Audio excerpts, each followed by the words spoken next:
চতুর্পাশে ঘিরে রাখা হয়েছে, চতুর্পাশে আল্লাহ সুবহানাহু ওয়া তাআলা চতুর্পাশকে ঘিরিয়ে রেখেছেন কিসে দিয়ে? সকল কষ্টদায়ক বস্তু এবং কাজ দিয়া, মনের বিরুদ্ধে কাজ দিয়া।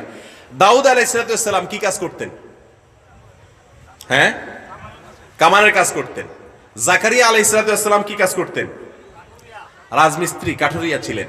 আমাদের নবী সাল্লাল্লাহু আলাইহি সাল্লাম কি কাজ করেছেন? ছাগল চড়াইছেন। সেই সাথে আপনি দেখেন দাউদ আলাইহিস সালামের যে কাজ ছিল সেটাকে তাচ্ছিল্য করতো কাফেরেরা, মুশরিকেরা, বেঈমানেরা। নূহ আলাইহিস সালামের কাজ কি ছিল? তিনি নৌকা টোকা ইত্যাদি বানাইতেন, এমন কাজ করতেন যেটার দিকে সমাজের মানুষ তাচ্ছিল্যের নজরে দেখতো। আল্লাহ কোরআনে বলেছেন ওয়াসনাউল ফুলক, তিনি নৌকা বানাতেন।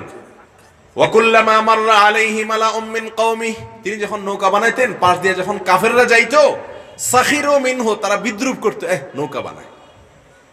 তখন তিনি বলেছেন ক্বালা ইন তাসখারু মিন্না ফাইন্না নাসখারু মিনকুম কামা তাসখারুন।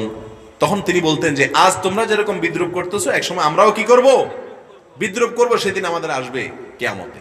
প্রিয় ভাইরা আমার, এই জন্য কাজকে ছোট মনে না করা, হালাল উপার্জনের জন্য ছাড় দেওয়া, সর্বোচ্চ ছাড় দেওয়া। হারাম কোনো মুমিন খেতে পারে না, ভক্ষণ করতে পারে না। যদি হারাম ভক্ষণ করে তাহলে তার জান্নাতে যাওয়ার কোনো সুযোগ নেই। লান তাজুলা কদমা আবদিন হাত্তা ইউসআলা আন আরবা, হাদিস আপনারা সবাই শুনছেন, মুখস্থ, আমল নাই আর কি। নবী সাল্লাল্লাহু আলাইহি ওয়াসাল্লাম বলেছেন কয়েকটি প্রশ্নের, কোন কোন হাদিসে 4টি, কোন কোন 5টি কথা আছে, কম বেশারও আছে। কয়েকটি প্রশ্নের উত্তর দেওয়া ছাড়া কোনো মানুষের পাও কিয়ামতে